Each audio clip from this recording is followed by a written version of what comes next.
गुलीच्या पाण्यात काय काय टाकलं सांगा बघू. ते गुलीच्या पाण्यात ना हा याची ट्रॅक्टरची साल टाकायची. हा काय बासर बोंडी. कुठून आणला तुम्ही सगळा. डांगरीचा ताना, घेवड्याचा ताना, घेवड्याचा ताना, भाजीचा डेका, भाजीचा डेकान, रुईची फुलं, रुईची फुलं जास्त घ्यायची, फुलाच प्यायची जराशी. मग ते जंगलात भेटत असेल ना सगळा. सगळं भेटतं ना. ते तुम्हाला आता ओळखता येतो, आम्हाला नवीन बायांना काय समजायचा. मालवशी आणला ना. हा मालव न मग आणल्यानंतर तो करायचा कसा. मग त्याचा म्हणजे ना आधी उकलत ठेवायचा. हा पावडर उकळली का हे टाकायचा साहित्य. हा दारपाल्याचा साहित्य टाकला का त्याला उकल आला का ते काढून टाकायचा लगेच. आंब्याची टाली, जांभळूचा पाला थोडासा त्याच्याने. मग भरपूर काय काय टाकायला लागतो. मग काय काय लागतं. नाही आम्ही ते जांभळी आम्ही टाकतो. जांभळीची साल जर नाही झाली ना तर मग जांभळीचा टाला टाकायला. पानाला कलर पण भारी आलाय. मग बरीच मेहनत आहे याला. मेहनत ना. मग ते आज उकलत ठेवलंय ना हा तर संध्याकाळच्या उतराचा. बापरे. दिवस मावळायला आला का त्या उतराचा 6 वाजता नाही का मावशी? मग त्याला पाण्याला प्युअर राखाडी पण वापरतात ना. मग राखाडी याची उडदाची उडीद बनवतात ती. हा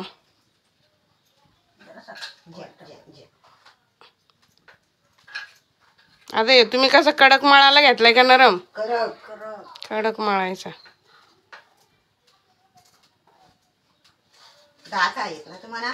मग त्याला चावा ना. आमच्या आठवणी काढा फक्त. काढून आता तुम्ही येत बनवाल. आम्हाला काय जमणार आहे. असू दे. आता हे गोळे कुटायचे. कुठाचं लोंढा बनवायचा. सुतामध्ये कापाचा ना मग पापड बनवायचं. परत काटणी घ्यायची त्यात कापाचं निरगुन.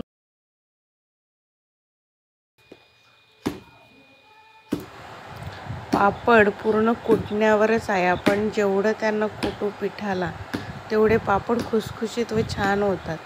हे कुटताना त्याला थोडं थोडं तेल लावून पाटा वरवंटाच्या साह्याने ते कुटलं जातं.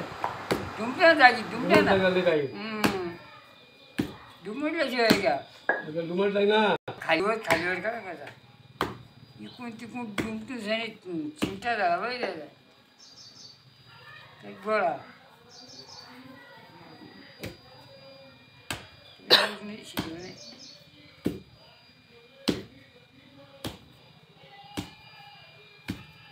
गोळा म्हणे निजा हे झाला पाहिजे. हा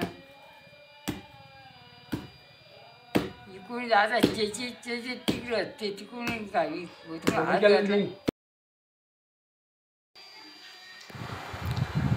पीठ कुटल्यानंतर त्याचा छान गोळा करून मग पाटाच्या साह्याने त्याला गोल गोल हाताने करून सूत घेऊन त्याच्या छान छान छोट्या छोट्या लाट्या पाडाव्या.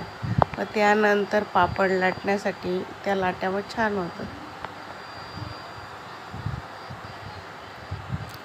धागा मजबूत असेल तर तो तुटत नाही. माझ्याकडून धागा पुन्हा पुन्हा तुटत होता लाट्या पाडताना.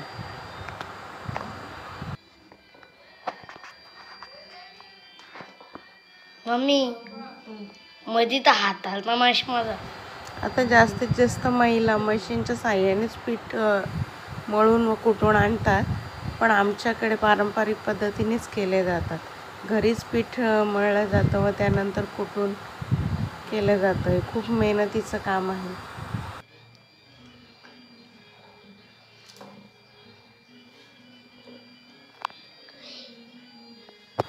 अशा प्रकारे छान छान लाट्या पाडून व त्यानंतर पापड लाटण्यास घ्यावे.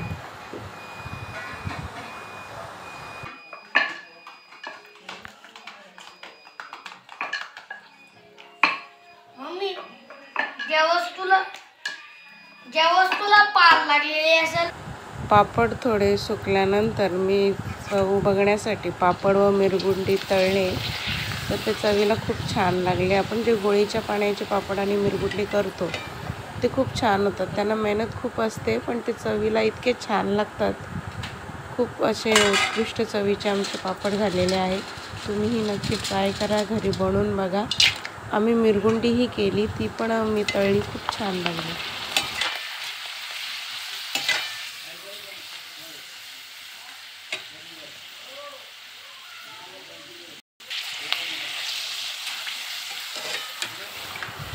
घरी नक्की ट्राय करा.